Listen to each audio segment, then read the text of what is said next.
ガラスパイプの隙間付きのパイプを使ってみたんですけど、これはちょっと難しいかな。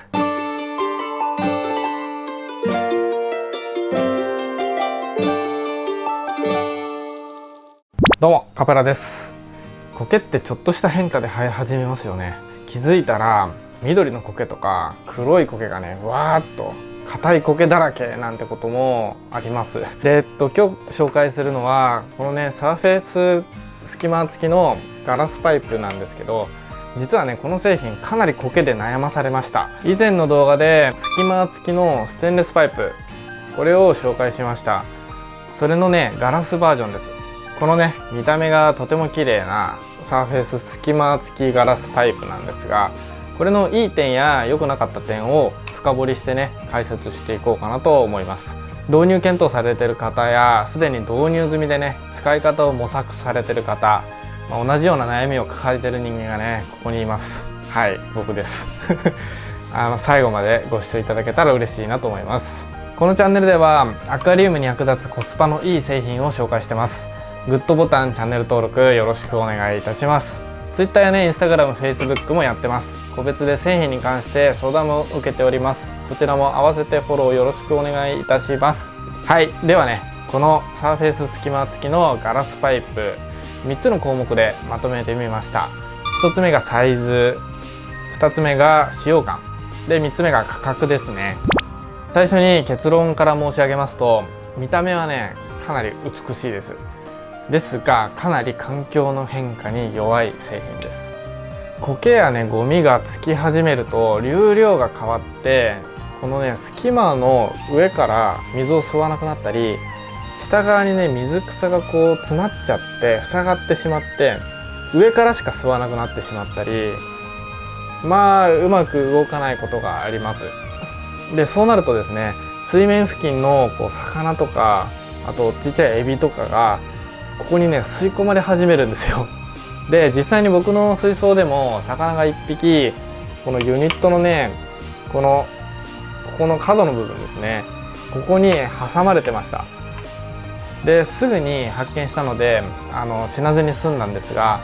そういう意味でも苔のね出やすい水槽は管理しづらいと思います。では3つの項目のうち1つ目、サイズです。以前紹介したステンレスパイプ型の隙間と同じサイズになってます。30センチ水槽でも使えます。しかしソイルの高さが4センチ以上あるとねかなり使うのには難しいです。薄く敷いてある砂の上であれば快適に使えます。ソイルの高さを気にしないで使うなら高さ36センチの水槽が必要ですね。で2つ目、使用感なんですが、苔の出やすい水槽ではかなりね管理が大変です。苔が生えると流量のバランスが変わってうまく動作しません。隙間のね流量調整が必要になってしまいます。このガラスパイプの流量調整はこの下のこの弁をね回すことで下から入る水の量を、半分とかに減らしてあげることで上からね水を吸ってあげるっていうような仕組みになってるんですけども、こいつのバランスが崩れます。 4,5 日で苔が出るような水槽だとね頻繁に調整が必要になって使用するのが面倒になってしまうでしょうね。またキューバパールのような細かい草がたくさん植えてある水槽ですと、水草がここのねパイプの吸い取るところに引っかかっちゃうんですよ。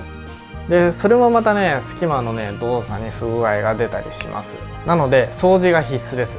こういったね、ワイヤータイプのクリーナー、これがね必要です。ちょうどこの曲がりの部分ですね、この部分を掃除するときに非常に役立ちます。あとね高さ調整するのにここに吸盤が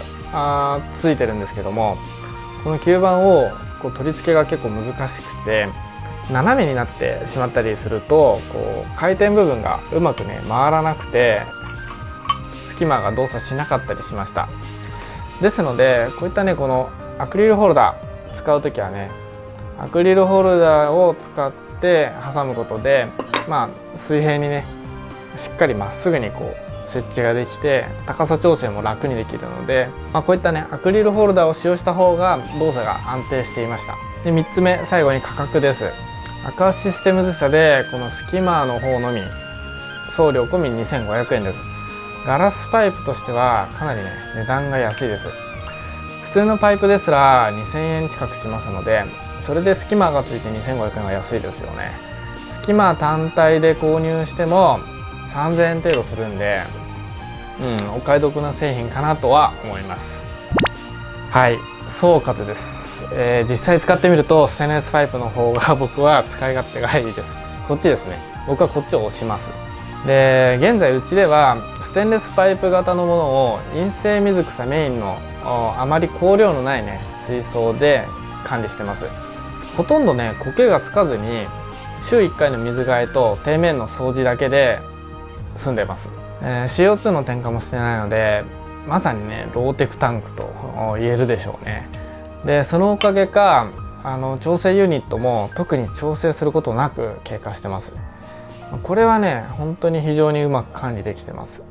一方ねこのガラスパイプ、今回紹介したガラスパイプなんですけど苔がまとわりついてしまいます。定期的な掃除が必要でめんどくさがり屋の僕にはちょっと管理しきれないですね。こんな感じなんで僕はちょっとガラスパイプはあまり押しません。ステンレスパイプ派ですね。先日紹介したアクリルリリーパイプヘッド、これをねつければステンレスパイプのジェットパイプ型でもね流量の強さを弱くね拡散することができますし、こちらのステンレスパイプの方が弱点なしといった感じですね。そんなわけでガラスパイプはちょっと厳しいかなと思います。見た目はね透明感あって美しいんですけど維持するのが難しいといったところでしょう。それでもどうしてもガラスパイプの方がね透明感があって綺麗だ、どうしても使いたいって方はそういったね苔の管理、それと掃除をまめにすること、あとねこのアクリルのパイプホルダーを使うことで、安定して動作することができます。なのでね現在、使用にお困りの方はそういったことをちょっと気にしてね使ってみてください。はい、このチャンネルではアクアリウムに役立つコスパのいいガジェット紹介をしてます。グッドボタン、チャンネル登録よろしくお願いいたします。ではカプラでした。失礼します。